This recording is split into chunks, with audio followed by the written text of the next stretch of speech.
simply remaining silent in the face of the greatest threats humanity has ever confronted. Political activists demanding action have succeeded in making incremental progress, but that progress alone will not get us where we need to be. Despite all that bad news, we have legitimate reason to be hopeful. Tackling the challenges we're facing won't be easy, but each of us has more power than we might think, because the political system isn't the only avenue open to us for creating change. Whether it's dismantling structural racism, protecting endangered species, making society more inclusive to LGBTQ+ and disabled people, reversing deforestation, decarbonizing our power grid, or any number of other issues close to your heart, your power lies not just at the ballot box. Your power also lies in your wallet. Though we may call the American system a democracy, along with most of the other wealthy countries in the world, we are first and foremost a capitalist society. Capitalism is often described as a system that gives anyone an opportunity to improve their situation, a lofty and egalitarian-sounding goal. But what capitalism really means is putting the wants of the individual over the needs of the collective, preferencing the ability for the rich to get richer above the need of the poor not to starve. Some people win under capitalism, which means by definition that others must lose. Our vote is critically important, and who we elect to office at all levels matters a great deal.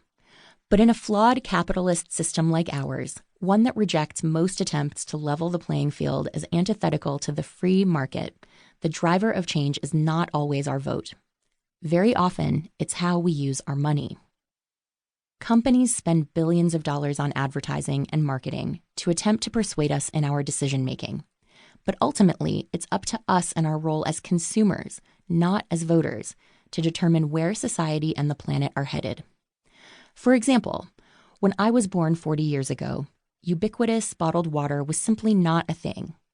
We never voted on whether bottled water is a good thing for society or the planet, along with all its unintended consequences, but consumers vote with their dollars every day. As a result, we are producing and discarding record numbers of plastic bottles, which originate as crude oil that must be extracted and transported around the world and which most often end their lives in landfills or oceans.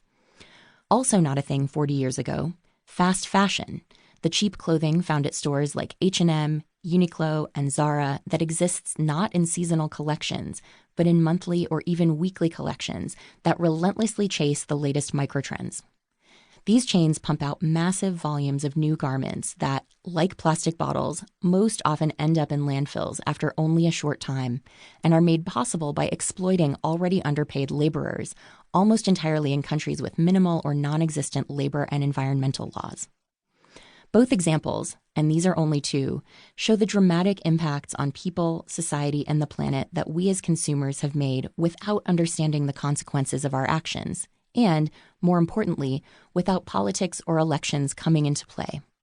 The question of whether we wanted all this waste and pollution was never put up for a vote. No one has ever run for office on a platform of disposable clothing. Make no mistake, our votes matter. But changing the way things are won't happen through our votes alone. How we spend our money matters too. If you're listening to this, you're someone who cares about the world around you. Maybe you've gone to marches or urged your friends on social media to change their ways or speak up.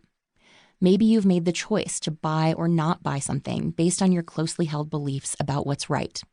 You're not alone in this. A 2018 Cox Business survey on behalf of small businesses found that 71% of consumers would spend more at a small business if it supports an important social or environmental cause, with an equal number saying that diverse and inclusive hiring among small businesses is important and impacts where they shop.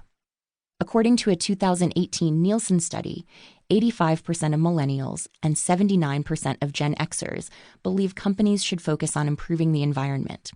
A 2015 global Nielsen study found that 66% of global respondents say they are willing to pay more for sustainable goods, up from 55% in 2014 and 50% in 2013. And it's no longer just wealthy suburbanites in major markets willing to open their wallets for sustainable offerings.